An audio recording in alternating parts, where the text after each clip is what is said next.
네. 오늘서부터는 두 번째 시간, 이제 금리서부터 해서 여러 가지 경제 지표들이 있거든요. 주가라든지, 뭐 채권이라든지, 뭐 이런 것들에 대한 이야기들이 오늘서부터 본격화된 시간이다. 이렇게 보시면 될 것 같아요. 바로 내용 공유하고서 시작할게요. 자, 금리.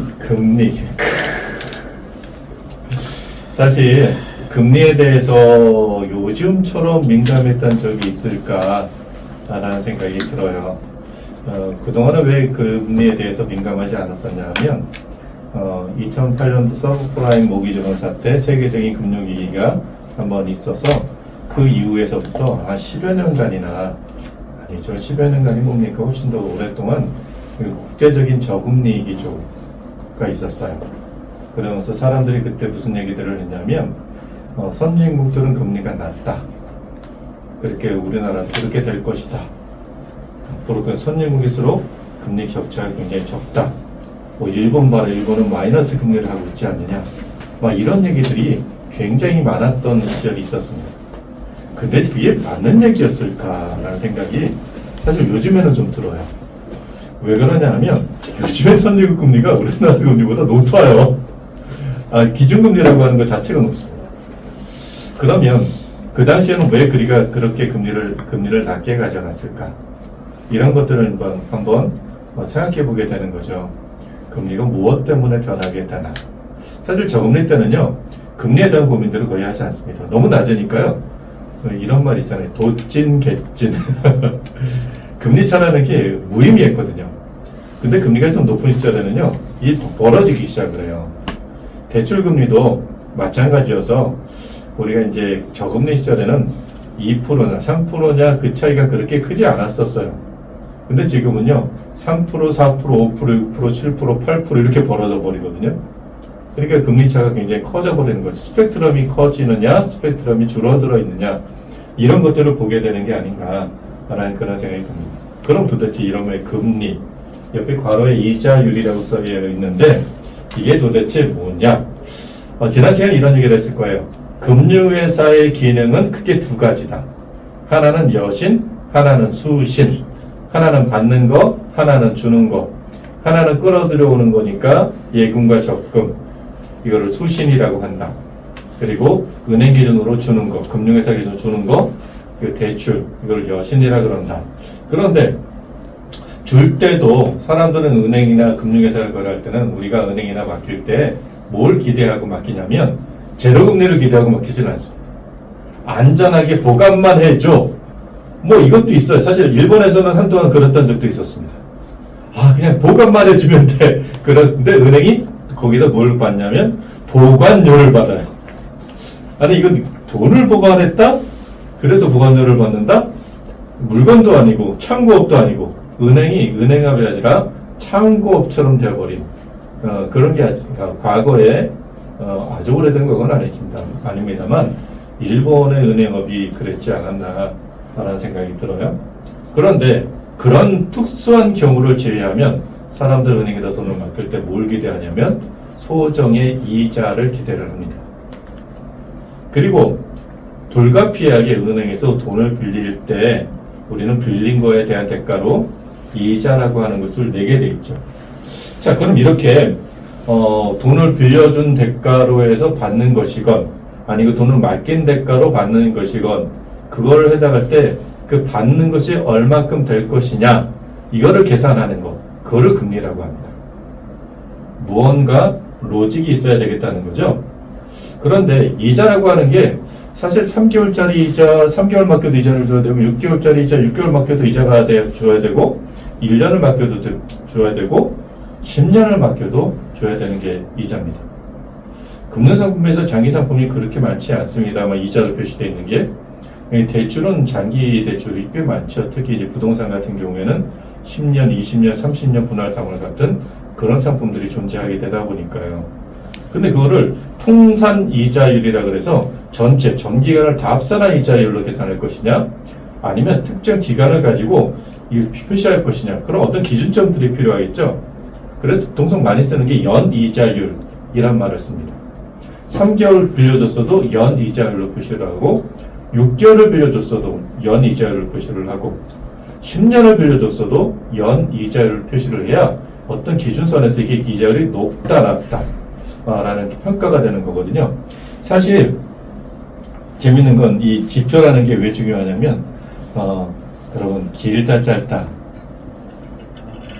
자 10년이 긴 건가요 작은 건가요? 어떠세요? 아니 다시요. 30년은 긴 겁니까 짧은 겁니까?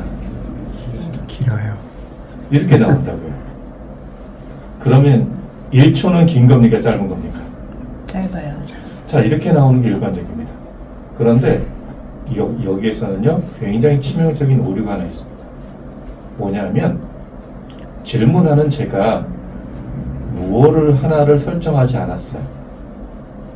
뭐냐면 기준점이에요. 30년이 길다? 근데 그 전제가 30년은 50년보다 깁니까? 라고 물으면 긴 건가요? 짧은 거죠. 1조가 길다? 0.1조보다는 긴 겁니다. 그러니까 기준점이 정해져 있지 않다라는 거예요. 크다 작다도 마찬가지입니다. 우리가 우스갯소리로 우리 전부 다 뭐 2m 안 되는 거 다 똑같잖아 이렇게 얘기를 합니다. 맞아요. 기준점이 2m면 저도 작은 거고 다른 분들도 작은 겁니다. 근데 기준점이 1m면 다 큰 거죠. 아이들 제외하면. 이렇게 되는 겁니다. 그 기준점들이 필요하겠다는 거예요. 금리에도 그 기준점이 있는 겁니다. 이게 비싸다, 비싸지 않다라고 하는 걸 정하려면 무엇보다 비싸다, 무엇보다 비싸지 않다라는 게 정해져야 되겠죠. 그것이 정해지는 게 두 가지가 있는데요. 하나는 기간을 기준으로 하는 게 있습니다. 그래서 통상적으로 1년을 기준으로 해서 연이자율이라고 하는 개념이 나오게 되는 거고요. 또 하나는 그 연이자율에서 뭘 기준으로 삼을 것이냐, 그걸 기준금리라고 하는 것이 그래서 등장을 합니다. 그 기준금리라고 하는 건 통상 각 나라에서 국가에서 하는 은행들이 있어. 우리나라로 따지면 한국은행의 고시금리를 기준금리라고 표현을 합니다. 그래서 그거에 비해서 높냐 작냐. 또 이 기준금리라고 하는 것들은 조달금리란 말로 표현하기도 합니다. 사실 조달금리라고 하는 개념이 크게 3개, 4개 정도에서 덧붙여져 있거든요. 예를 들면 은행 1년 만기 정기금리를 기준으로 하기도 하고요. 3년 만기 회사채 금리를 기준으로 하기도 하고요. 양도성 예금 증서 91일물, CD 91일물 기준으로 하기도 하고요. 여러 가지 기준들이 있는데 그 중에서 가장 크게 사람들이 받아들이고 있는 것, 그게 바로 한국은행의 기준금리, 고시금리죠. 그걸 기준으로 해서 그걸 조달금리라고 표현을 하게 되는 겁니다. 자, 그러면 이 금리라고 하는 것들이 어떻게 결정할 것이냐? 금리는요, 보통 크게 보면 또 두 가지로 나눠지잖아요. 하나는 확정금리, 하나는 변동금리. 확정금리를 다른 말로 고정금리라고도 표현을 하고요. 그런데 확정금리도 처음에는 무언가 기준을 갖고 정하지 않았을까요? 그렇겠죠? 변동금리라고 하는 건 시장에 따라서, 시장이 변함에 따라서 바뀌는 걸 얘기하는 거고, 확정금리, 고정금리라고 하는 건 그 외부적인 요소에 의해서 바뀌지 않는 걸 얘기를 하는 건데, 그 확정금리조차도 최초에는 그 어떤 기준을 가지고 설정을 하지 않았겠냐는 거예요. 사실은요, 금리라고 하는 것도 가격이기 때문에, 어떻게 보면 가격이거든요. 이 가격이기 때문에 그 가격이라고 하는 것을 결정하는 요소에 의해서 영향을 받습니다. 제가 부동산을 얘기할 때 이런 얘기들을 해요. 자, 사람들은 이렇게 얘기합니다. 학군이 좋아야 돼. 왜 강남에 8학군이 있잖아. 왜 제치동에 그렇게 학원들이 많이 몰려있지?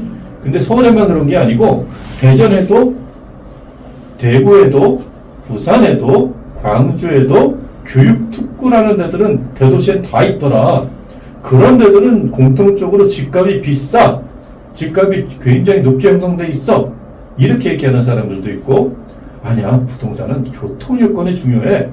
여기에 도로가 나고, 여기에 그냥 그 흔히 말하는 지하철이 들어오고, 여기가 철도 여기 생기고, 이렇게 생기게 되면 막 바뀌는 거예요. KTX역이 있는 곳에서는 막 그 정도로 몰려가게 돼 있어. 뭐 이런 얘기들을 하게 되는 거죠.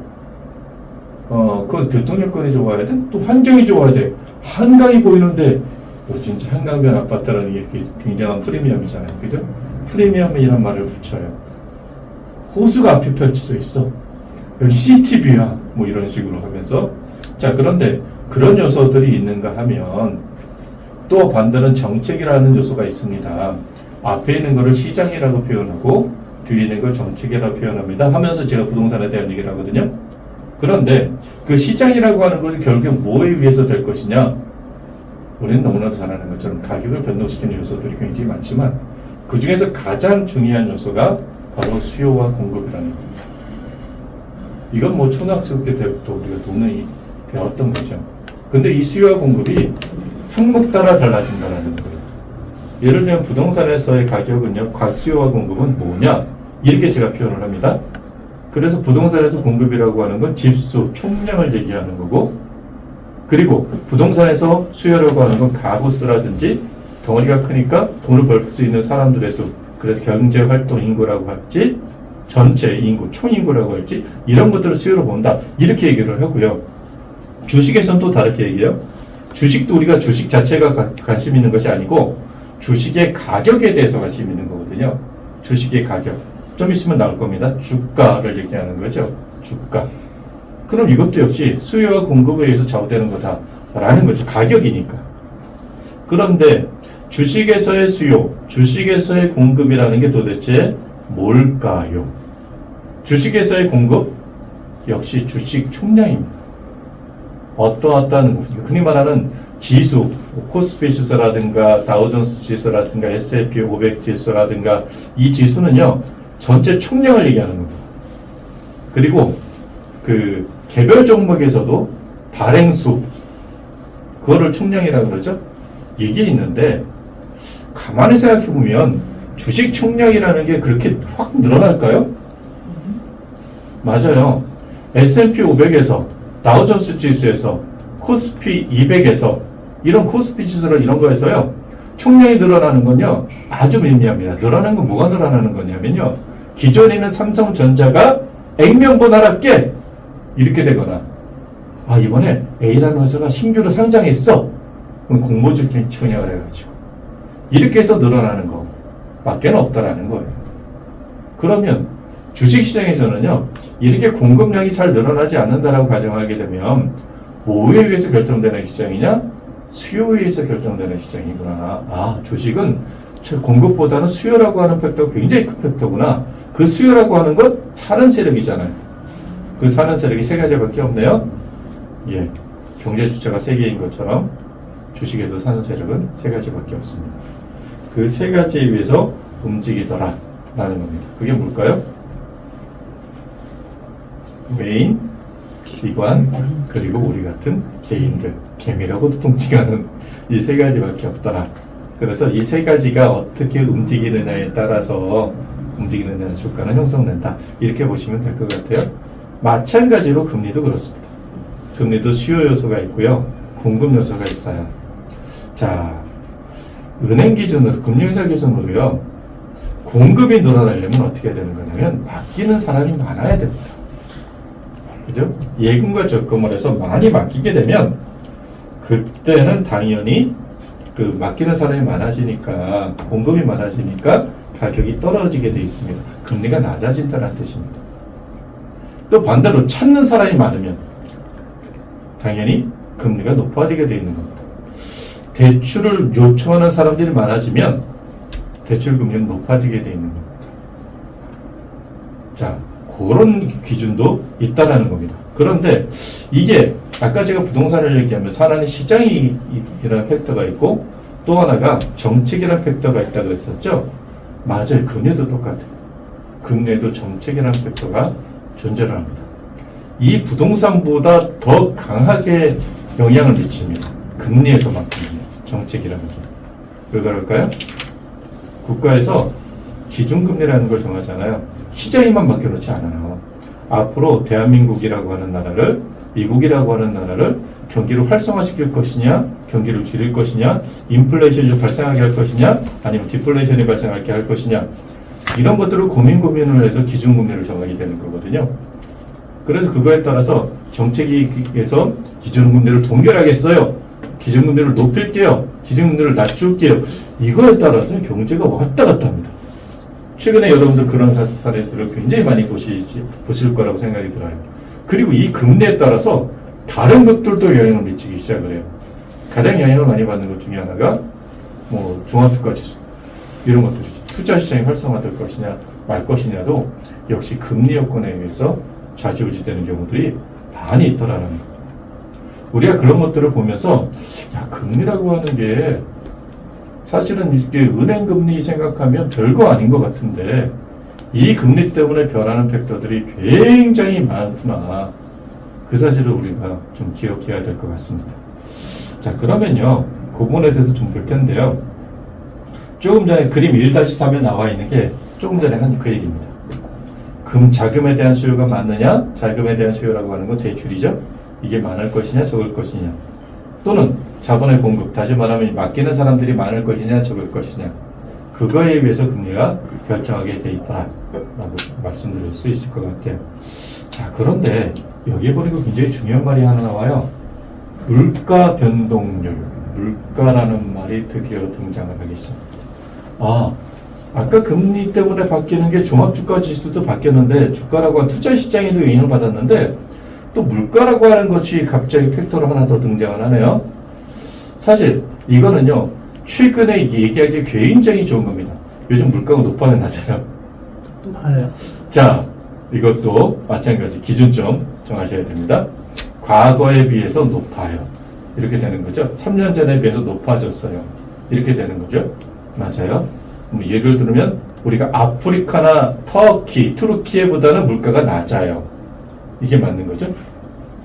그리고 그런데 뭐 일본보다는 우리가 물가가 높아요. 이런 식이 돼버리는 겁니다. 기준점이 있어야 돼요. 그런데 우리는 통상적으로 심정적으로 느끼기에는 물가가 높은 게 맞죠. 그럼 이 높은 거를 잡기 위해서 뭘 할 것이냐. 정부에서 가장 쉽게 할 수 있는 게 금리 조절하는 겁니다. 왜냐하면 물가라고 하는 건 결국엔 뭐냐면 이것도 가격이잖아요. 물건의 가격이란 말이에요. 물건 총량의 가격이죠. 이 가격을 결정할 때 뭘 갖고 할 거냐면 결국 돈을 갖고 하는 거니까 돈이 시중에 많을 것이냐 적을 것이냐. 돈이 많다는 얘기는 공급이 많아지는 걸 얘기하는 거예요. 그죠? 공급이 많아지게 되면 물가는 어떻게 된다? 낮아진다. 뭐 이런 얘기들이 그런 것들이 생기는 거예요. 그래서 그 부분도 물가 때문에 우리가 금리를 정부에서 정책적으로 정하게 되는 일들이 생기는 거죠. 자, 재미있는 용어들이 나옵니다. 명목금리, 실질금리 이런 게 나오는데요. 이것도 이제 실제로 고객이랑 상담할 때 명목금리, 실질금리라는 말을 쓰지 않지만 이걸 약간 바꿔서 이해하기 편하게 설명할 필요들이 좀 있어요. 뭐냐 하면요. 여러분 고객들에 대해서 재무목표를 설정해 주시잖아요. 재무목표를 설정을 할 때 여러 가지 목표. 재무목표의 기근간이 뭐냐면 인생 필수 5대 자금이거든요. 필수 5대 자금은 우리가 이 금융을 입문할 때부터 배워요. 사실은. 그죠? 필수 5대 자금이 뭘까요? 기억나시는 대로. 주택자금. 그렇죠. 주택자금. 결혼자금. 결혼자금. 자녀 교육자금. 교육자금. 노후자금. 노후자금. 의료. 생활비가 두 가지로 떨어져요. 생활비가 은퇴 전의 생활비와 은퇴 후의 생활비. 은퇴 후의 생활비를 노후자금이라고 표현하는 거고요.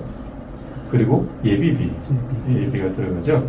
근데 이거를 이제 우리가 고객이랑 만나면서 구체화시켜요. 언제쯤 결혼하실 거예요? 자녀들은 몇 명 정도로 계획하고 계세요? 그 아이들이 아이가 있는 분들한테는 그 아이들을 교육할 때 어느 정도까지 생각하세요? 대학교 등록까지 하실 생각이신가요? 아니면 자립심이 중요하니까 그 다음에 시금 안 치실 생각이신가요? 아니면 그 위에 아이들이 독립할 때도 어느 정도 지원해 주실 건가요? 이런 것들을 물어보면서 고객에게 재무 목표들을 설정하게 돼 있죠. 근데 그 다음 작업이 뭐냐면 그 재무 목표를 결정한 이후에 그때 얼마만큼의 돈이 필요하다라는 걸 결정하게 됩니다. 예를 들면 주택자금이에요. 내가 지금 3억짜리 전세 살고 있는데 집을 살려고 했더니 5억이래. 2억이 더 필요하겠어. 그럼 2억을 준비하기 위해서 내가 어떤 계획을 세워야지? 이건 아주 표면적인 거예요. 근데 여기에 물가라고 하는 놈이 개입이 되면 이게 달라져요. 노후생활비 그래, 내가 생각해보니까 300만 원이면 될 것 같아 생각했는데 그 20년, 30년 뒤에 300만 원이 지금의 돈의 가치로 따지면 얼마야? 이게 참 난감한 게요. 그래서 쓰는 용어들이 몇 가지가 있어요. 그게 뭐냐면 첫 번째가 제가 이렇게 집값에 대한 얘기합니다. 요즘에 로또라는 것이 있죠. 자, 로또에 딱 당첨이 됐어요. 당첨 얼마 정도 받습니까? 당첨금이 작으면 한 7, 8억, 많으면 한 20억 넘어갈 때도 있어요. 그러면 서울 강남에서 집 한 채 사는 겁니다. 그런데 한 15년 전, 20년 전에는요, 주택복권이라는 게 있었어요. 맞죠? 로또가 없었던 시절에 주택복권 당첨금 기억하시죠? 네. 얼마죠? 1억이에요. 1억이면 집 한 채 샀어요. 또 재미있는 얘기. 요즘에 대학교 등록금이 얼마입니까? 모르던 아이들 다 키워 분들도 계시고 뭐 그렇겠습니다만 요즘에 국립대학을 제외하고 국립대학은 좀 낮으니까 일반 사립대, 연대, 고대, 이화여대 이런 데 보니까 등록금 당연히 한 500만 원, 600만 원 되는 것 같아요. 한 학기 등록금이. 뭐 이런 로 따지면 1000만 원대 훌쩍 넘어가는 것 같고요. 얼마 전에 10년 전 자료를 봤는데요. 10년 전 자료를 보니까 그때 의대나 예체능계는 이미 등록금이 그 당시에 연 1000만 원대 그렇게 나와 있더라고요. 일반대는 한 300만 원대 등 학기당 이렇게 나왔어요. 그런데 이 자리에 오신 분들은 대학교 등록금 얼마를 내셨습니까? 제 기억에 저는 100만 원이 안 됐거든요. 그러니까 만약에 내가 100만 원이라고 생각을 하고 100만 원이라고 생각을 하고 우리가 지금 5살인데 앞으로 15년 뒤에 대학을 가니까 한 학기에 100만 원 나오게끔 준비를 한다 그러면 어떤 일이 벌어지냐면 아이고 100만 원 준비했는데 한 학기 등록금이 500만 원이네? 이거 갖고 어떻게 대학교 등록금을 해? 이런 일이 벌어지지 않을까요? 그래서 사라져간 금융상품이 있습니다. 그게 뭘까요? 교육보험. 맞아요. 교육보험. 교육보험. 1970년대, 80년대 우리나라의 가장 히트를 친 상품 중에 하나죠. 굉장히 메가적인 히트를 쳤어요. 아니 심지어는요 보험회사 이름이 교육보험이야. 삼성생명, 한화생명이 아니고요. 대한교육보험, 지금의 교보생명. 어떻게 보험회사 이름을 교육보험으로 짓습니까? 그만큼 히트친 상품이지 않았겠습니까? 근데 왜 사라져갔느냐? 이거 딱 하나잖아요. 그렇게 준비를 했는데 물가 때문에 시간이 지나고 나니까 그 돈의 가치가 떨어져서 그 돈하고는 택도 없더라. 이것 때문에 사라져간 거예요. 이런 것들이 금리의 결정을 요소입니다. 물가 상승률 고려해야 됩니다. 흔히 말하는 고려하지 않는 것, 그거는 명목금리라고 표현하는 거고요. 거기에다가 물가 상승률을 감안하는 것, 그것을 실질금리라고 표현을 합니다. 그래서 우리가 이제 단기저축을 얘기할 때, 장기저축과 단기저축을 얘기할 때, 은행금리를 기준으로 했을 때 그런 얘기들을 하는 거죠. 우리가 이제 변액보험, 투자상품들도 판매를 하니까, 본주도 하니까, 만약에 물가 상승률을 반영하지 않는다 그러면, 그래서 1년에 한 3%짜리 정기예금 가입했어요. 요즘 같은 금이 한 정기예금이 한 3% 정도 되니까 3% 정도 가입했어요. 근데 물가 상승률이 5%예요. 그러면 물가 상승률도 갖지 못하는 거니까 이거 실질금리로 따지면 마이너스 2%인 거네. 그죠? 그래서 저희가 뭐라고 표현하냐면 변액보험에 대해서 그 마케팅 과정에서 공유를 할 때 우리가 은행을 거래하는 이유는 안정적으로 원금 손실 없이 안정적으로 이익을 가져가기 위해서 결정한 거 아니십니까? 이런 질문을 하게끔 하거든요. 그런데 지금 같은 상황에서는 오히려 안정적으로 원금이 빠져나가는 거 아닙니까? 손실이 확정되어 있는 상황이 아닙니까? 라고 얘기를 하는 거죠. 왜요? 명목금리상으로 분명히 이자가 나왔어요. 근데 실질금리로 계산해 보니까 앉은 자리에서 손실을 보고 있는 거예요. 그러면 그래서 이제 투자의 필요성에 대한 얘기들이 나오는 거거든요. 투자의 필요성이 어떻게 나가냐면 그러면 어떻게 됐든 간에 우리가 물가 상승률 이상으로 수익을 거둘 방법이 있다면 어떻게 하시겠습니까? 라는 질문을 던지게 되는 거죠. 흔히 말하는 실질 금리를 가지고 수익을 낼 수 있는 방법이 있다면 그런 방법이 있어요? 그럼 어떤 것을 고려하셔야죠 하면서 자기가 투자 상품에 대한 안내를 들어가게 되는 겁니다. 자, 그리고 또 하나 금리에 영향을 미치는 것. 이거는 금리 말하는 물가도 있지만 여기까지는 전체에게 영향을 미치는 것 같다면 이제 개인에게 영향을 미치는 것. 너무나 잘 아는 거죠. 신용. 자, 근데 이 신용이라는 게 참 웃겨요. 아주 재밌는 사례들이 많습니다. 옛날에 신용을 등급제로 표시를 했고요. 지금은 점수제로 표시를 합니다. 제가 얼마 전에 우리나라에 신용평가 기관들이 있으니까 신용평가 두 군데가 이제 많이 쓰잖아요. 신용 점수가 제일 높은 게 1000점이 만점입니다. 나는 신용 점수가 1000점이다. 저요. 네. 저도 양쪽이 다 1000점 나오더라고요. 그래서 와, 나 신용 진짜 좋다. 이렇게 제가 캡처를 해놨어. 양쪽이 다 1000점이 나오길래 자, 이거는 우스갯소리입니다. 그런데 이 신용도에 따라서 그 금리를 다르게 합니다. 재밌는 건 예금 금리는요 신용에 따라 다르지 않아요. 근데 대출 금리는 신용에 따라 달라요. 이 신용이라는 게 뭘 얘기하냐면 리스크, 위험률이거든요. 위험도거든요. 상환하지 못할 위험률. 그럼 반대로 우리도 맡기는 입장에서는요 위험률을 평가해야 되는 거 아닌가요? 그렇죠? 근데 우리 은연중에 표현하고 있습니다. 저희는 제1금융권만 이용해요. 이런 분들 계세요. 난 은행만 이용합니다. 왜? 안전하니까. 이렇게 얘기하시는 분들이 있습니다. 그분들은 알게 모르게 이 신용도를 평가하고 있었던 겁니다. 무의식적으로. 은행이 안전하니까 은행에다 맡겨. 이자가 좀 낮더라도. 저축은행은 이자를 조금 더 주는데 이거는 좀 불안해. 이런 얘기 하시는 분들 계시잖아요. 그거 뭐냐면 신용도 평가하고 있는 겁니다. 마찬가지로 은행이나 저축은행이나 모든 회사들은요 고객의 신용도를 평가를 합니다. 왜? 걔네들 입장에선 돈을 누구한테가 또 맡기는 거잖아요. 그 맡기는 대상이 사람, 개인인 겁니다. 기업인 거고요. 그래서 기업의 신용도도 평가하게 되는 거고 개인의 신용도도 평가를 해서 금리를 차등 주는 겁니다. 그러면 외국인들은 어떻게 생각하십니까? 외국인들의 신용도는 얼마나 될까요? 금융회사에서는요 외국인들의 신용도를 그렇게 높지 않게 봅니다. 평가할 수 있는 게 별로 없어요. 예를 들면 필리핀 같은 나라, 베트남 같은 나라에서 우리나라에 근로자로 왔어요. 그럼 이분들이 그동안에 금융거래 한 게 있겠어요? 없겠어요? 우리나라 없잖아요. 평가할 수 있는 항목들이 없어요. 그리고 어떤 나라들은요 은행 계좌가 없는 나라들이 많아요. 우리나라는 페이라는 게 카카오페이, 네이버페이, 삼성페이 이런 거 쓰잖아요. 중국 사람도 위챗페이 그런 거 굉장히 많이 씁니다. 그죠? 그런데 왜 그런 페이가 발달했을까? 은행이 없어서요. 은행 거래를 하지 않기 때문입니다. 폰은 쓰는데 은행 거래를 안 해요. 그러다 보니까 페이가 은행을 대체해버리는 나라들이 많이 생긴 거예요. 그래서 그게 발달할 수밖에 없었던 겁니다. 필리핀 같은 나라도 전 국민의 30% 이상이 은행 거래를 안 한답니다.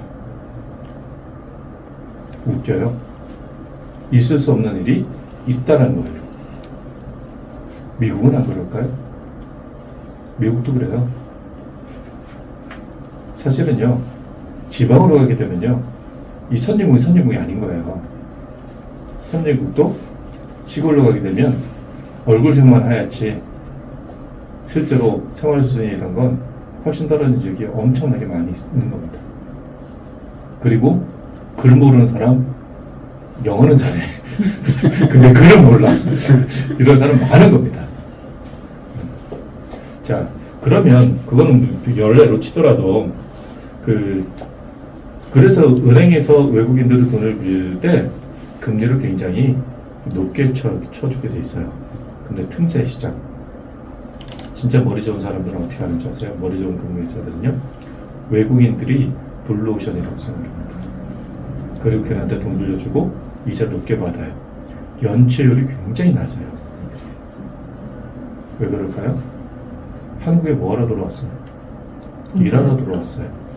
걔네들 입장에서 한국은 임금을 많이 주는 나라입니까? 조금 주는 나라입니까? 많이 줘. 이주. 자기네 나라보다 훨씬 더 많이 주는 나라예요.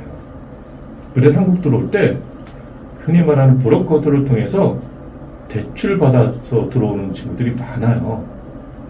그런데 자기네 나라에서 1년에 300만 원 버는데 한국에서 1년에 2천만 원을 번대. 그러면 그 일자리 뺏기고 싶어요? 뺏기고 싶지 않아요? 당연히. 대출 받아 연체되면 문제가 생기면 추방당하는 거 알잖아요.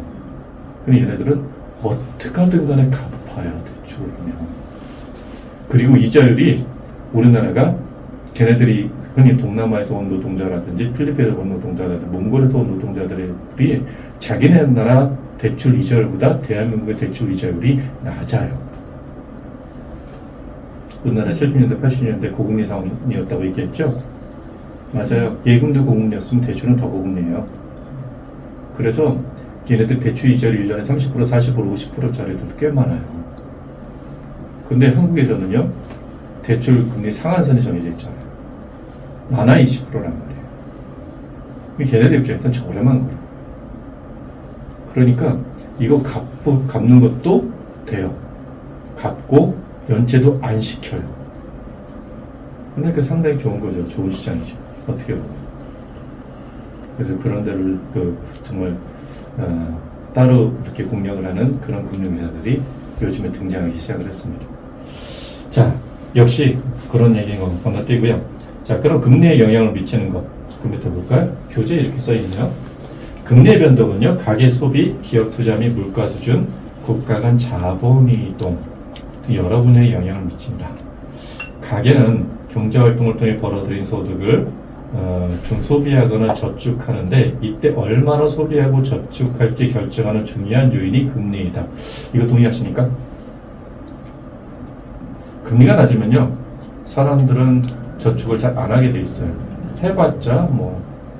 그런데 지금 어떤 모 은행에서 금리를 10% 주겠다고 했어요. 그러면 이거 봐라! 하고 내가 여기다 좀 맡겨가지고 그다음 내가 좀 소비 줄여서 이거 좀 맡겨 저축 더 해야 될 것 같은데 이런 생각을 할까 안 할까요? 네, 한단 말이에요. 그래서 금리를 보고 사람들은 저축을 해요. 사람들이 왜 인앱을 합니까? 금리 때문에. 금리예요. 이자. 안전하다고 생각하지 않아요. 안정성 때문이라고 생각하지 않아요. 금리 때문에 하는 겁니다. 금리 때문에.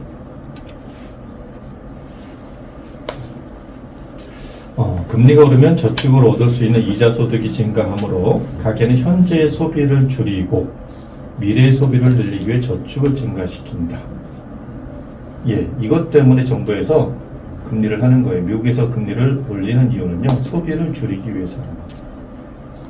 소비를 긴축시키기 위해서. 그래서 인위적으로 경기를 둔화시키기 위해서 금리를 높이는 겁니다. 반대로 금리가 하락하면요, 뭐 이 금리 같은데 저축해서 뭐 할 거야? 라고 얘기를 하게 돼 있어요. 그리고 돈을 빌리는 걸 굉장히 편하게 생각합니다.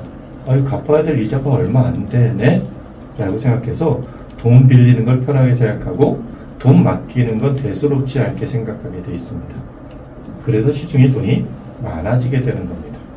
시중에 돈이 많아지면 돌아다니겠죠? 그래서 경기가 활성화되게 되어 있습니다. 금리를 낮추면 경기가 활성화돼요.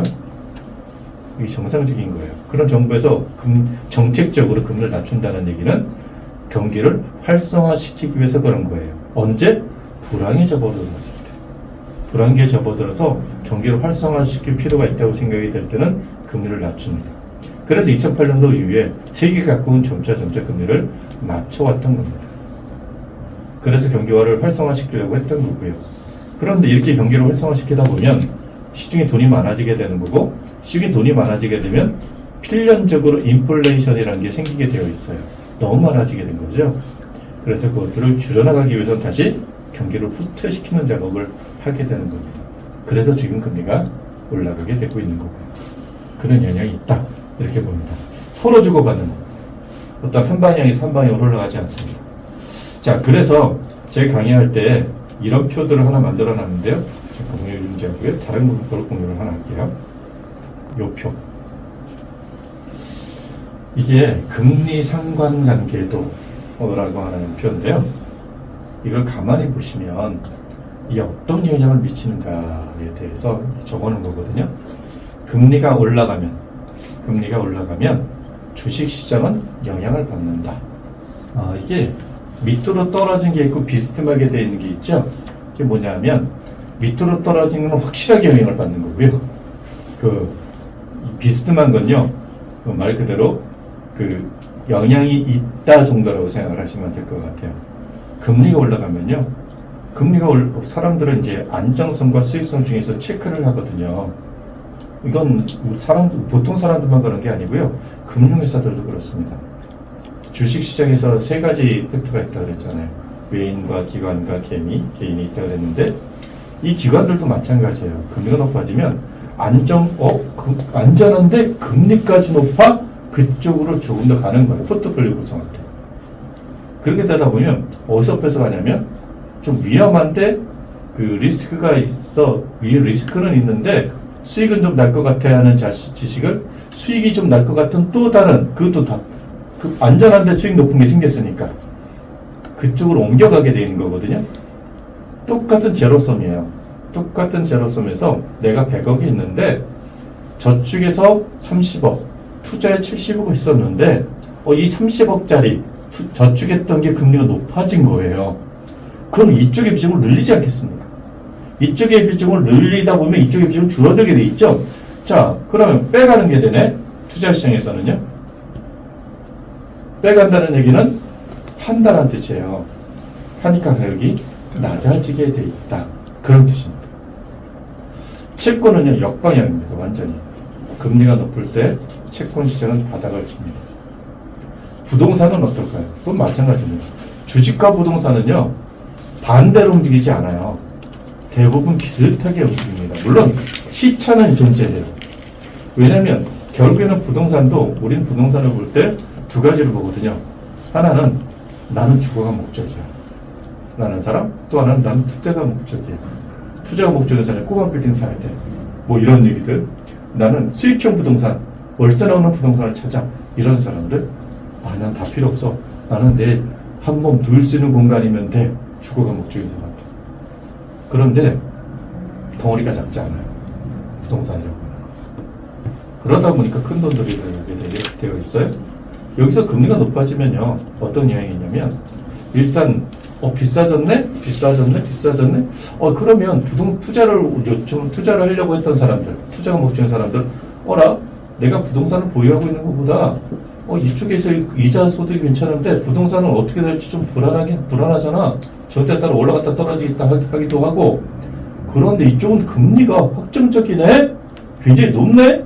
그래서 부동산 투자를 주저하게 되어 있어요. 또 반대로 덩어리가 크다 보니까 부동산에서 내 돈만 갖고 산다? 내 돈만 갖고 사는 게 뉴스에 나오더라고요. 누구누구 연예인 누구누구가 대출받지 않고 현금 몇십억을 가지고 무슨 빌딩을 샀다. 대출 안 받고 샀다가 뉴스에 나오더군요. 웃겨요. 최근에도 그런 뉴스 하나 본 것 같은데. 그럼 많은 사람 대출을 갖고 산다는 뜻이잖아요. 그런 대출을 갖는다는 얘기는 이자가 비싸지면, 금리가 높아지면 부담해야 되는 게 커진다는 걸 의미해요. 그래서 요즘에 영끌족들 얘기들이 가끔 나오죠. 금리가 높은 상황에서 영끌족들이 못 버텨서 결국 그 집을 내놓게 되는 일들이 생긴다. 요즘 현상이 그렇다. 이렇게 뉴스에 나오는 게 그래서 그런 겁니다. 그러면 매물이 많이 나오게 되잖아요. 매물이 나온다는 얘기는 파는 세력이 커지는 거니까 가격이 떨어지게 되는 요소로 작용하게 되죠. 네, 맞습니다. 그래서 부동산 가격이 영향을 받는 겁니다. 확정적으로 떨어진다는 아니고요. 확정적은 아니지만 영향을 받게 된다. 이게 이제 금리가 올라갔을 때 벌어지는 현상. 그럼 금리가 떨어지면 이 그래프가 반대로 되겠죠? 맞아요. 반대로 바뀌는 겁니다. 이게 상관관계입니다. 이 상관관계를 조금 더 설명을 할까요? 그 밑에 주식편을 보시죠. 주식시장이 올라가면, 주식시장이 좋아지면 채권 가격은 떨어진다. 이건 만고불변의 진리처럼 보입니다. 아니더군요. 어떤 경우에 아닐까요? 채권도 장기 채권이 있고 단기 채권이 있습니다. 단기 채권은 맞습니다. 그런데 장기 채권은요, 꼭 그렇지만은 않습니다.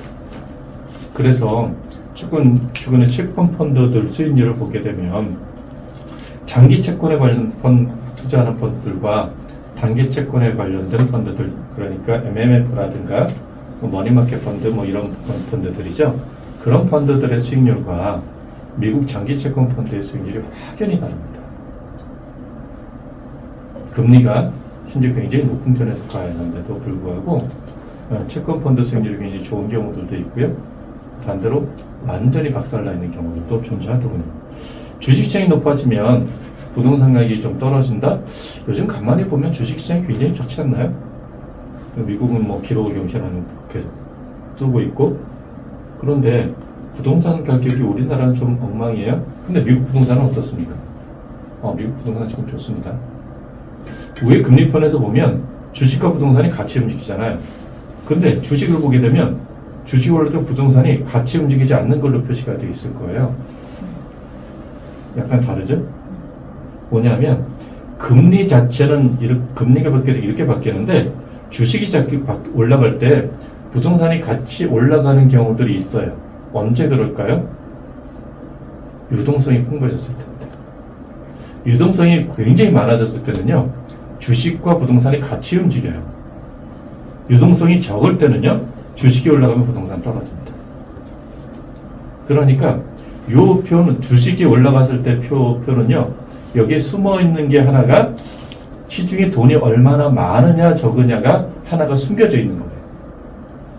자, 유동성이 많아져서 주식과 부동산이 같이 올라간 케이스가 우리나라에서도 최근에 있었습니다.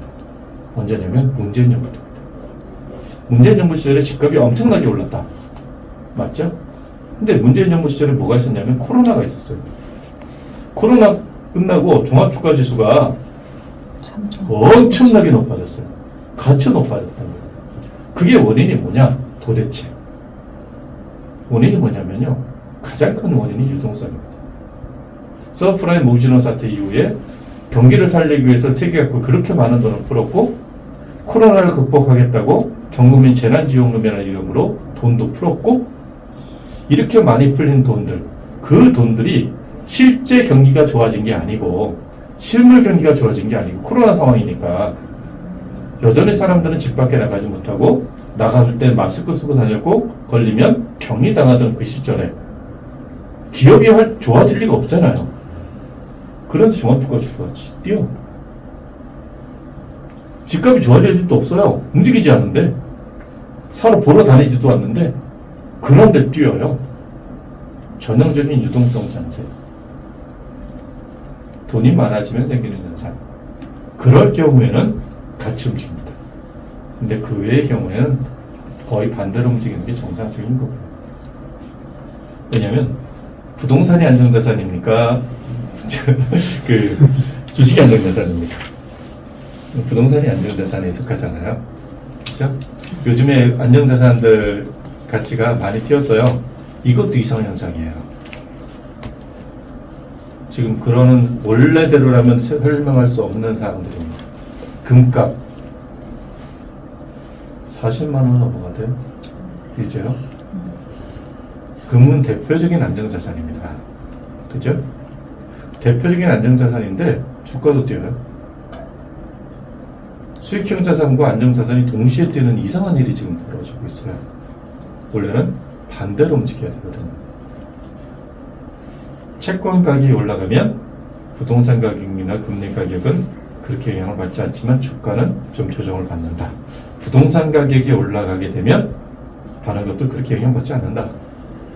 그러니까 이제 가장 여기서 다른 자산에 극명하게 영향을 미치는 건 뭘까요? 부동산은 찍찍찍, 채권은 찍찍, 주식은 금리만 찍. 그런데 금리가 바뀌면 다른 자산들은 다 바뀌네요. 가장 대표적으로 모든 상황에 영향을 미치는 게 금리구나. 주가는 영향 안 미치는 분야가 존재하고 채권도 영향 안 미치는 데가 존재하고 부동산도 영향을 미치지 않는 분야가 존재하는데 금리가 바뀌면 모든 섹터가 다 바뀌는구나. 그러면 정책 당국자들은 어떻게 하겠어요? 금리가 가장 큰 전가의 보도, 칼이 되겠죠. 휘두를 수 있는 가장 큰 수단, 그게 금리가 되는 거예요. 그래서 금리를 가지고 사람들이, 정부가 얘기를 하는 거죠. 다시 원래 하는 대로 들어가 볼게요. 국가 간 자금 흐름에도 영향을 준다. 이 얘기 하고 싶어요. 자, 이걸 하기 위해서 보여줄 게 뭐냐면 이겁니다. 다시 이거를 공유할게요.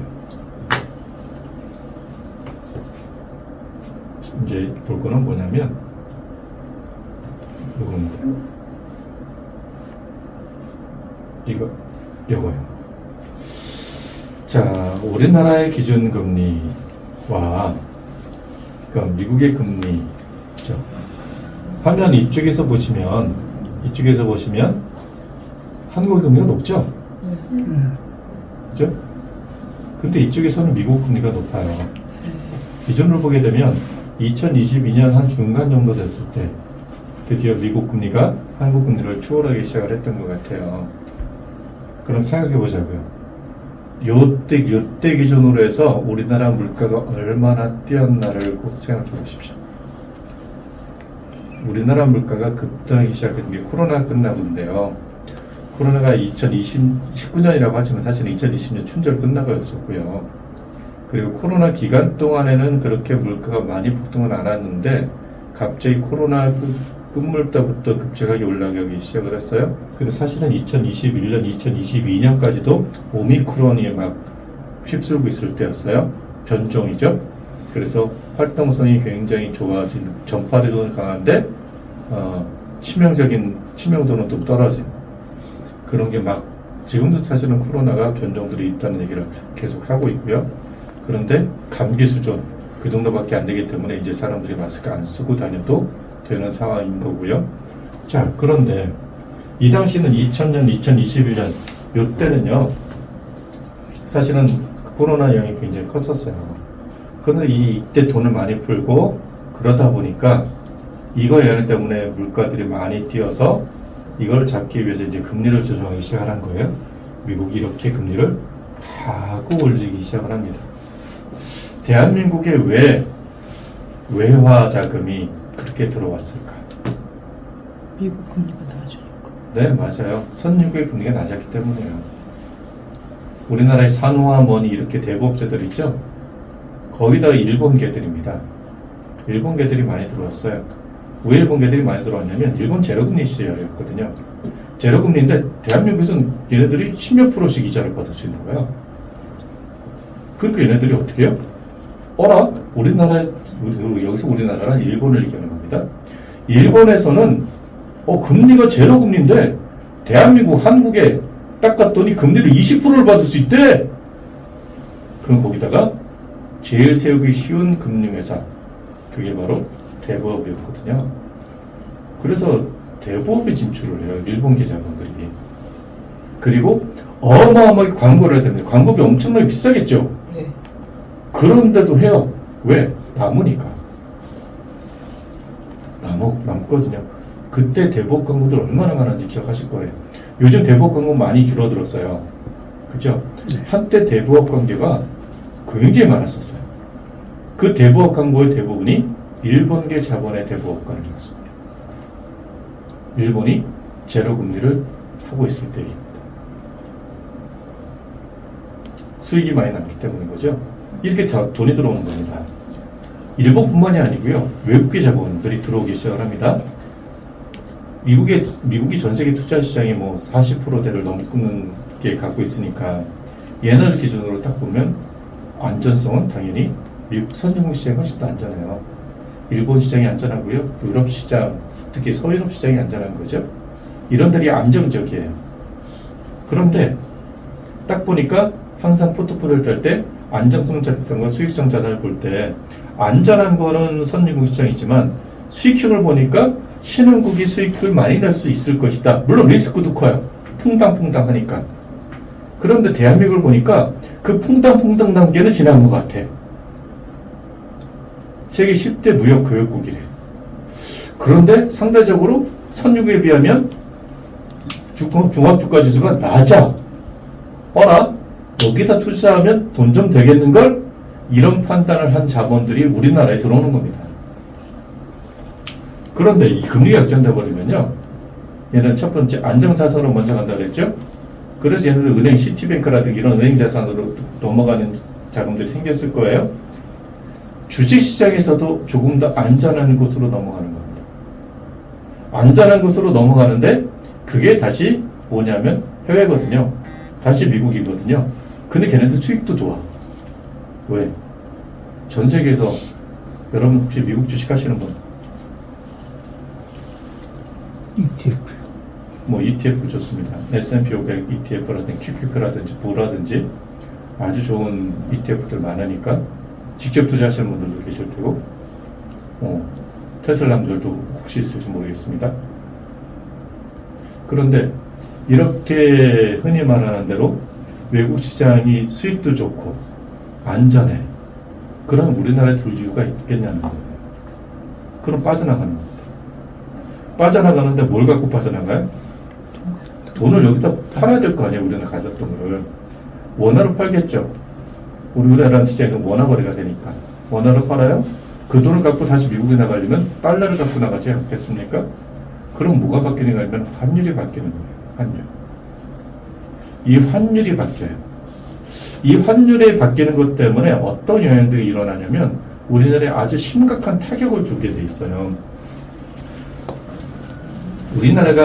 우리나라나 일본만 쓰는 용어로 개발도상국. 그런 용어 없습니다. 사실 전 세계적으로는요. 이 개발도상국 시절에 이런 얘기들을 했어요. 환율이 지금처럼 올라가게 되면 그때는 수출기업한테는 되게 좋고 수입하는 회사에서는 나빠요. 이렇게 얘기를 했습니다. 왜냐하면 현대자동차가 포니를 미국에서 팔 때 한 대 100만 원 주고 팔았었는데 환율이 이렇게 바뀌니까 그 100만 원짜리 자동차가 80만 원 됐어요. 여러분 갑자기 텔레비전이 100만 원짜리가 어느 데서 한 70만 원에 판다. 그러면 필요하지 않은데 한 번 더 오지 않습니까? 나 이거 싸게 나왔네. 이참에 바꿀까? 이런 생각이 듭니까? 안 듭니까? 맞아요. 그래 더 팔린다는 게 싸졌으니까. 같은 가격에 있는 상품이 싸졌으니까. 근데 반대로 수입하는 데는 밀가루 한 포대에 10,000원이었는데 이제 이게 12,000원이 되어버린 거예요. 그래서 수입하는 데서는 안 좋고 수출하는 데는 좋다 그랬습니다. 이거는 언제 때 얘기냐면요. 우리나라의 가장 큰 수출품이 섬유일 때, 우리 가장 큰 수출품이 가발일 때 얘기입니다. 우리나라 안에서 생산된 원자재로 이걸 가공해서 1차 가공 산업을 해서 팔 때 얘기라는 뜻이죠. 근데 시대가 바뀌었네. 우리나라는 거의 일본을 추종해왔기 때문에 일본식으로 중공업을 발전시켰어요. 조선을 발전시켰고요. 중공업 발전시켰고요. 자동차 발전시켰고요. 화학 발전시켰고요. 전자산업 발전시켰고요. 일본 모델을 우리가 따라갔단 말이에요. 그런데 이렇게 커다란 산업체들은 자기네 안에서 생산된 거 가지고 생산하는 것 회사가 하나도 없더라. 원자재는 다 수입해 들어오더라요. 포항제철, 지금의 포스코, 포항제철이 철광석을 수입해 와야 된다는 거예요. 우리나라에 철 나는 걸로 그걸 다 수요를 감당하지 못하니까. 기름 100% 수입해 들어오더라 라는 거예요. 수입한 걸 가지고 가공을 해서 다시 파는 거거든요. 근데 수입하는 원자재 가격이 뛰어버리는 거예요. 원자재 가격이 뛰니까 흔히 말하는 그게 가격이 뛰어서 다시 수출할 때 수출하는 가격이 뛰어버릴 수밖에 없게 되는 구조가 생기는 거예요. 요즘에 건설회사들이 굉장히 힘들어한다 그래요. 조합표를 쓰겠는데 중간에 추가 분담 금액이 자꾸 생겨가지고 이거를 포기하려고 그러는데요. 그러면서 나오는 이게 뭐냐면 인건비가 상승했어요? 이 얘기하고요. 원자재 가격이 상승했어요? 이 얘기하죠. 시멘트 가격이 올라갔어요? 철강 가격이 올라갔어요? 철강을 뭘로 만드는데? 철광석이요. 그죠? 왜 코로나 끝나고 밥값 엄청 올라갔어요? 왜 그럴까요? 우리나라는 10년 자급 국가가 아니에요. 쌀을 제외하면 거의 모든 것들은 전부 다 수입해서 먹고 사는 나라입니다. 식당에 있는 김치 대부분 중국산일 거고요. 말은 안 해도. 밀가루 7, 80%가 수입이고요. 그래서 우리나라에서 만든 밀가루 보면요. 앞에다 특별히 이름을 붙여요. 우리 밀 이렇게. 나머지는 전부 다 남이 밀이죠. 이렇게 되고 있단 말이에요. 그러니까 가격이 바뀌는 거예요. 이거에 의해서 여기 교재에 나와 있는, 다시 교재를 공유할게요.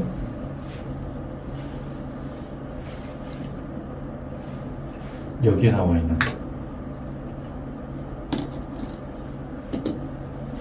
기반경제에서 국가가 자금 흐름에도 영향을 줄 때 이게 생기는 거예요. 이 금리에 의해서 조금 전에 말씀드렸던 환율의 변화도 생기고 자금의 거래도 우리나라 주식시장에서 외화자금이 빠져나가기도 하고 외화자금이 들어오기도 하고 이런 일들이 발생을 하는 거예요. 교재는 아주 간단하게 이렇게 써있지만 실제로는 이것 때문에 벌어진 게 굉장히 커요. 그래서 정치를 한다. 사실 정치 경제란 말을 쓰잖아요. 우리가 정치 하나만 딱 떨어뜨리지 않고, 왜냐하면 정치랑 경제라면요 정말 밀접하거든요. 우리가 조선시대도 그렇고 고려시대도 그렇고 성군의 공통점은요 경제를 잘한 사람들이에요. 그죠? 먹고 살 수 있게 해준 사람, 그런 임금을 성군이라고 불러요. 먹고 살기 힘들게 만든 사람들은 축출당하는 거예요. 정권이 바뀔 때 우리나라에서도 그 초창기에 자유당 정권에서 민주당 정권으로 바뀔 때 그때 이슈가 뭐냐면 못 살겠다 가라보자. 이게 프랜차이즈 구호였어요. 캐치플레이가 딱 못 살겠다 가라보자. 이게 돼버리는 거예요. 이 경제랑 정치는 뗄래야 뗄 수가 없거든요. 자, 하여간에 그래서 금리가 높을 경우 국내 들어오는 외화 유출이 줄어들거나 외국 자본의 국내 유입이 늘어나게 된다. 반대일 경우에 빠져나갈 것이고. 자, 그런 얘기들이 여기 써 있는 내용들입니다. 자, 금리에 대한 것 잠깐 더 볼게요. 기준금리 보겠습니다. 기준금리, 아까는 우리가 금리 두 개로 나눴을 때 봤던 거랑 다르게 이제 제가 어떤 기준점을 정해야 된다는 말씀 아까 드렸잖아요. 우리 전부 다 2m 이하야. 뭐 이런 얘기 하면서. 자, 기준금리는 우리나라에서는 한국은행에서 정하고 있습니다. 그래서 아까 봤던 그 표시트에서 보여준 게 바로 한국은행의 기준금리인 거죠. 그래서 한국은행에서 이걸 보고서 결정하게 되는데, 사실 이거는요 정책적인 결정을 해요. 한국은행에서는요 우리나라 경기를 후퇴시킬 거냐 늘릴 것이냐. 자, 그럼 지금 같은 물가 상승을 가져오지 않으려고 했다면 금리를 미국처럼 같이 높였어야 될까요? 맞아요. 그랬으면요 환율의 변동이 거의 일어나지 않았을 거예요. 그래서 환율을 조작하는 나라가 있고 환율을 조작하지 않은 나라들이 있죠. 우리나라는 환율 조작합니다. 그렇게 봅니다. 이 같이 움직이면요 환율은 자동적으로 연동돼요. 고정 환율제가 되어버리는 거예요. 그렇게 되면요 수입하는 물가가 이렇게 비싸지지 않아서 우리나라 물가도 생각외로 그렇게 높아질 리가 없었습니다. 그리고 수출과 수입이 안정이 되니까 경제에 전반적으로 미치는 영향은 굉장히 괜찮았을 거예요. 그런데 금리를 높으면 어떤 일이 발생을 한다고요? 아까 대출 받아서 사람들이 박살나는 거예요. 문제는 뭐냐면 그 이전에 우리나라가 이제 부동산 가격이 뛰면서 이거 부동산 가격이 투자 자산으로 변화가 되어버렸어요. 원래는 안정자산이었는데 투자 자산으로 바뀌어버렸다고요. 영끌에서라도 집을 사야 되겠다는 세력들이 커졌단 말이에요. 이 사람들이 타격을 받는 거예요. 그런데 그런 사람들이 우리나라에 많아요. 생각으로. 그런데 그 많은 사람들이 이제 곡소리가 나는 거예요. 진짜 근데 그 사람들이 우리나라에 한 몇 %나 될 것 같으세요? 저는요 솔직히 말씀드리면 큰 영향 없을 거라고 봐요. 우리나라의 주택 보급률은 100%를 넘겼지만 자가 보유율이 50%가 안 돼요. 그게 뭐냐면 내 집 갖고 있는 사람이 절반이 안 된다는 뜻이에요. 내 집 갖고 있는 사람 중에서도 예전부터 갖고 있던 사람들이 40% 이상일 거고요. 새로 해가지고 그렇게 연끌한 사람들은 10%도 안 될 것 같아요. 제가 볼 때는. 정확한 데이터는 아니에요. 그럼 그 사람들이 영향을 받는 거예요. 근데 전 국민이 한 10% 영향을 받으면 정부 입장에서 굉장히 큰 거라고요. 근데 그 금리를 연동시키지 않아서 피해보는 건 100%의 국민이에요. 100%의 국민이 영향을 받는 거에다 집중을 해야 되는 걸까? 아니면 10%의 국민이 고통받는 거에 집중을 해야 될까? 전 100%에 맞춰져야 된다고 생각을 하거든요. 저를 국회로 보내주세요. 농담입니다. 그런데 그 10%의 국민이 고통을 받는 게 굉장히 큰 고통인 거예요. 2008년부터 2012년, 12, 13년도까지 우린 과거는 쉽게 잊어버리지만 그때 나왔던 굉장히 그 없었던 용어가 하나 있어요. 하우스 푸어. 네. 이 하우스 푸어. 하우스 푸어 문제 때문에 많은 사람이 고통을 받았다. 여기서 그 대다수의 국민이 고통을 받았다가 아니에요.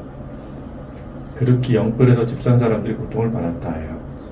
그 사람들이 고통이 얼마나 큰지 그 사람들 중에서는 자기의 생명을 던지는 사람들도 있었다. 예. 그러니까 소수의 사람들이지만 그 사람들이 받는 고통의 크기가 굉장히 크고 그것이 뉴스에 나오게 되는 거예요. 사실 뉴스는요, 드문 게 뉴스에 나오는 겁니다. 평범한 일상은 뉴스에 나오지 않아요. 제가 아침에 6시에 출근했다 이런 건 뉴스에 안 나와요. 평범한 것들은 나올 수가 없습니다. 그런데 평범하지 않은 것들이니까 뉴스가 되는 거예요. 하우스 오브 푸어가 생겨서 사람이 자살할 때가 평범한 것들이 아니에요. 그러니까 뉴스에 나오는 거예요. 하지만 그 뉴스를 보는 사람들은 와, 이게 심각하구나 이렇게 받아들이는 거예요. 심리적으로. 그래서 경제를 심리라고 표현을 해요. 심리에 따라서 경제가 달라진다 이렇게 되는 거죠. 그런 게 있다 보니까 100%의 사람이 영향받는 것보다 10%의 사람이 심하게 고통받는 쪽에 이 정책이 가 있는 거다. 이렇게 보셔야 될 것 같아요. 자, 시장금리. 이건 진짜 우리한테 영향을 많이 미치는 건 기준금리보다는 시장금리인데요. 시장금리는 결국에는 금융업에 종사하는 우리 입장에서는 이거에 따라서 우리가 권유하는 상품들, 요즘에 연금 상품의 가장 큰 판매량을 보이는 상품이 IBK 연금, DGB, KDB 이런 데들이죠. 확정 금리를 20년간, 30년간 해주는 그런 상품들, 5%, 6%, 7%, 8% 그것이 달리건 복리건 간에 이거를 그렇게 오래 해준다. 이게 있을 수 있는 일이냐? 이러면서 그쪽 금리, 우리가 한참 작년 말 연초에 단기 납종신 맞잖아요. 그 전부 다 금리 이슈였단 말이에요. 그런 금리 이슈들이 있을 때 보험사라든가 이런 데들은요, 그게 어마어마한 판매량을 보이고 그래요. 사실 우리가 단기 납종신을 엄청나게 할 때 그런 생각이 들었습니다. 이게 특별한 상품은 원래 없었던 상품이 아니거든요. 1년 전에도 있었고 2년 전에도 있었는데 어느 날 갑자기 유행을 타기 시작을 했고 흑안되다 보니까 사람들이 너도 나도 하게 된 거예요. 사실 지금 8% 금리가 상품은 그래요. 이게 똑같이 우리가 그때처럼 고객들한테 문자 안내하고 그랬으면 8%를 20년간 보증해준다? 일반인들이 생각하기에 있을 수 있는 일이라고 생각 안 할 거예요. 언젠간 다시 금리가 떨어질 거라고 다시 생각하지 않겠습니까? 아니, 단기 저축도 8%면 어마어마한 거 아닙니까? 그죠? 1년짜리 적금도 8%는 굉장히 높은 거예요. 근데 단기 저축도 그런데 장기 저축이 8%예요. 물론 연금 탈 때지만. 이거는 있을 수 없는 일이라는 거예요. 그럼 이슈가 될 만해요. 그리고 이슈를 잘 살리는 데들이 우수한 조직이고요. 지금 우리가 그거 살려야 될 때이기도 하지 않을까. 이건 당연하다고 생각을 하거든요. 이게 고객한테 나쁜 게 아니고 고객의 미래를 윤택하게 만들어주는 우리 본연의 경제적 자유를 줄 수 있는 그런 본연에 가까운 상품이다. 물론 중간에 해지하면 그렇지 않다라고 하는 리스크는 존재해요. 근데 모든 금융상품 리스크가 존재하니까. 어떤 리스크냐가 문제일 뿐이죠. 그러면 본질에 적용하게 되면 괜찮다. 하여간에 시장금리라는 게 그런 거다. 그렇다고 보면 저는 이 IBK나 DGB나 이런 상품들은 오래갈 상품들은 아니다라고 보거든요. 언젠가는 없어져요. 지금 당기난 종신 이슈 때문에 금감원에서 굉장히 많이 제약을 했어요. 그런 이 당기난 종신도 어떻게 보면요 사라지지 않았어요. 그 금리보다 약간 떨어졌을 뿐이죠. 그땐 7% 얘기했었잖아요. 네. 7% 얘기했었는데 지금 한 6%일 뿐이고, 그런데 6%나 5%나 7%나 10년 정도에서 크게 이자 차이가 벌어지진 않아요. 그것해야 10만원, 20만원 정도 더 차이 나는 것 뿐이에요. 그런데요, 이거는 연금은 아니잖아요. 연금은 최저가 20년이잖아요. 기하급수적으로 달라지는 거거든요. 그래서 그런 부분들은 진짜 봐야 될 것 같습니다. 그거를 뭐라고 표현하냐면요, 기간 프리미엄이라고 표현해요. 기간 프리미엄. 교재 딱 나오네요. 장기금리는 현재 및 미래의 단기금리, 기간 프리미엄 등에 따라 결정된다. 이렇게 써있죠. 네. 금융회사에서는요, 여러분이 이제 퇴직연금 보시면 잘 아는데, 퇴직연금에 원리금 보장형이 있죠? 원리금 보장형에 보면 은행의 예금들이에요. 1년물, 2년물, 3년물, 5년물 이렇게 돼 있죠? 5년물이 금리가 낮아요. 1년물보다. 1년물, 2년물이 제일 금리가 높고요. 3년물이 그거보다 금리가 약간 낮고 5년물이 제일 금리가 낮아요. 왜 그러냐면 은행에서 이 조금 긴 것들을 고금리를 준다고 하는 것을 굉장히 힘들어하기 때문이에요. 금리가 낮을 가능성들이 높아서요. 근데 보험회사는 미친 거죠. 그렇게 생각하면. 자, 세 번째가 금융에서 여수신 금리. 여수신 금리 이걸 건너뛰겠습니다. 그 다음 이슈가 환율인데요. 오늘은 금리까지만 보고요. 다음 시간에 이제 환율 보도록 하겠습니다. 오늘은 여기까지 하겠습니다. 수고하셨습니다.